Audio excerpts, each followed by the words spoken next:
get a taste of what is to come. I have not seen much details on this game, maybe I'm just missing it, but curious if you all have seen anything as of late. I figured if I'm feeling this way, then I would imagine several of you are as well, so I decided to dive deep on what we know about this game as of yet, because from the little I have seen, it does look pretty awesome.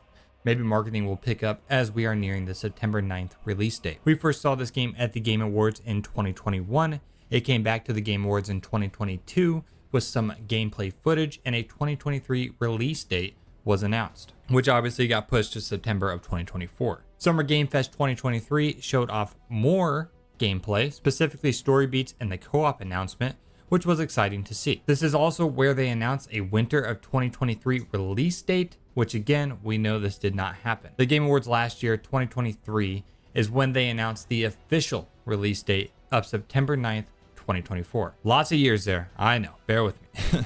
Obviously, games getting delayed, especially this one, by almost a year can be upsetting and annoying, but I would rather receive a polished product, so I am most times okay to wait a little bit. We have seen what it can be like when games release and it isn't polished and it still feels like a beta. Remember D4 bad? Yeah.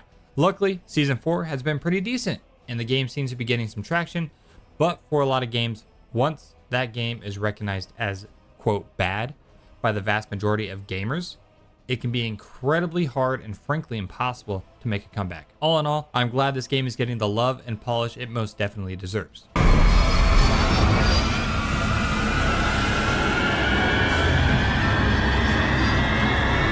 Try to keep up.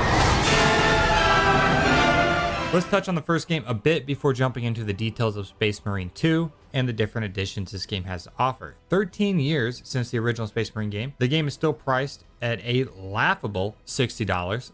So if you wanted to jump into the first game before Space Marine 2, but don't want to pay full price for a decade plus old game, then you're out of luck, which just stinks. The game did receive very positive feedback, however, and it does include all the DLCs. And if you're a die-hard Warhammer fan, then I'm sure you'd probably still have a good time on this one regardless of the price. Myself personally, I'll just wait until Space Marine 2, or maybe during the Space Marine 2 gameplay overview on June 20th, they will announce a sale of some sorts for the first game. Although it will continue the story of the protagonist Captain Titus from the first Space Marine game, it's not like he had a major character arc. So I don't think replaying the first game is completely necessary when it comes to understanding the story. We know we will be playing again as Ultramarines Titus and his battle brothers. The Ultramarines are considered one of the strongest and most honored of all the Space Marine chapters in the Imperium of Man, and were responsible for almost single-handedly holding the Imperium together, for those who don't know. If I had to guess, the narrative will be along the lines of the Imperium is facing a threat, this time with the Tyranids, and we must eradicate that threat. We also know the Sorcerer's Thousand Sons, Chaos Space Marines, and Thrall to the Chaos God of Fate and Mutation are now confirmed to appear in the game. So that is exciting. It probably won't be super robust when it comes to the story, although I am hopeful. But I am sure, regardless, it will be incredibly fun and cool. I know myself and a couple buddies will probably have a lot of fun with it. Who doesn't want to play as a galactic, highly disciplined, and courageous warrior that smashes the absolute out of these hideous insectoids? So yeah, in short, if you're a lore buff, go play the first game. I'm sure you'll have a good time with it. We're getting a campaign that can be played solo or with 3 players, you and 2 buddies. If you play solo, AIs will take over the other 2 Space Marines in your group. We're also getting a 3-player co-op mode, Operations, and a 6v6 PvP mode. Both the Operations and PvP modes will allow the player to play between 6 unique classes, all of which are fully customizable.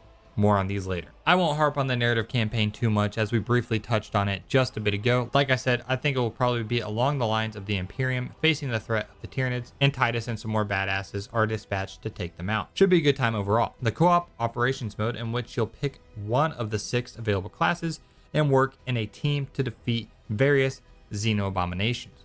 Worth noting here that they mentioned various Xenos, so most likely not just Tyranids.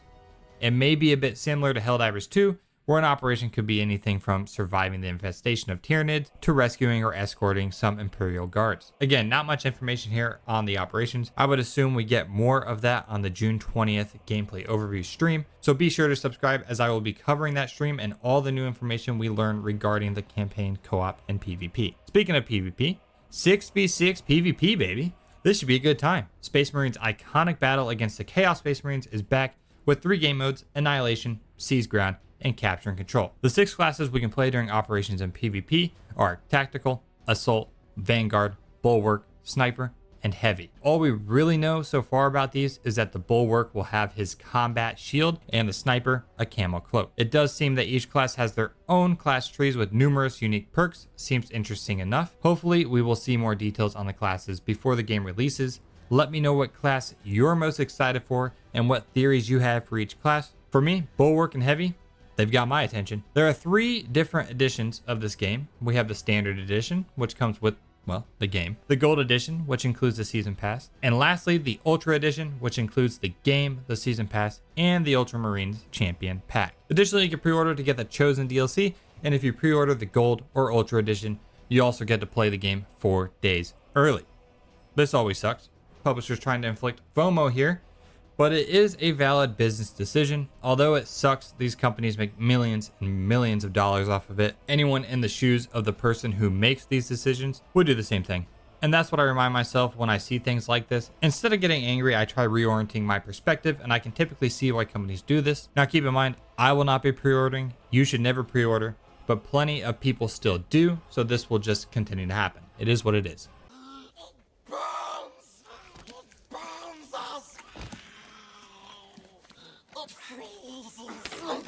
But on top of that bad news, we actually get some good news here.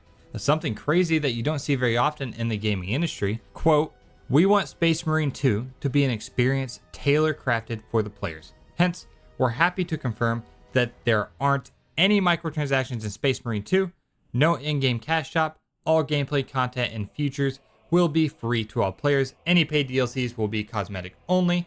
End quote. Oh baby, if that doesn't make you optimistic for a game, then I don't know what will. It's a little counterintuitive though. I mean, if they really wanted Space Marine 2 to be an experience tailor-crafted for the players, well, you wouldn't do the FOMO 4-day early pre-order bonus, but it is what it is. I digress. An update on where they are with the game, quote, "Most of our efforts are currently focused on debugging and polishing to pass the final certification steps. We want to deliver the cleanest possible experience at launch, and the team is fully focused on it."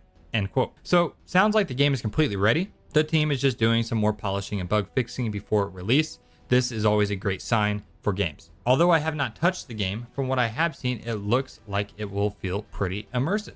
From the weight of the armor to the shooting of the guns and the melee combat, oh baby, it looks good. Just give me that 2-handed hammer, please. That's all I want. Super excited for more gameplay on June 20th. The game just looks absolutely stunning. Like I mentioned above, there appears to be lots of customization options, which is super awesome. Let me know what other Xeno factions you would love to see in the game. I, of course, would like to see orcs again. The style of Warhammer, oh my goodness, is beautiful. I love this stuff so much, man. Like grim dark fantasy. Oh boy. I mean, it's awesome. Now, a Warhammer 40k MMO? I'm in there, baby. Maybe one day we'll get that, but probably not. So will you fight for the Emperor and become an angel of death, or are you on the fence about this game? I personally am looking forward to it. Also, don't forget to subscribe, as I will be covering the Space Marine 2 gameplay overview in just a few days. Anyways, this is just one gamer's thoughts on Warhammer 40k Space Marine 2 and what I have seen so far. It means nothing without yours in the comments below. That's it for today. Take care of yourselves and goodbye.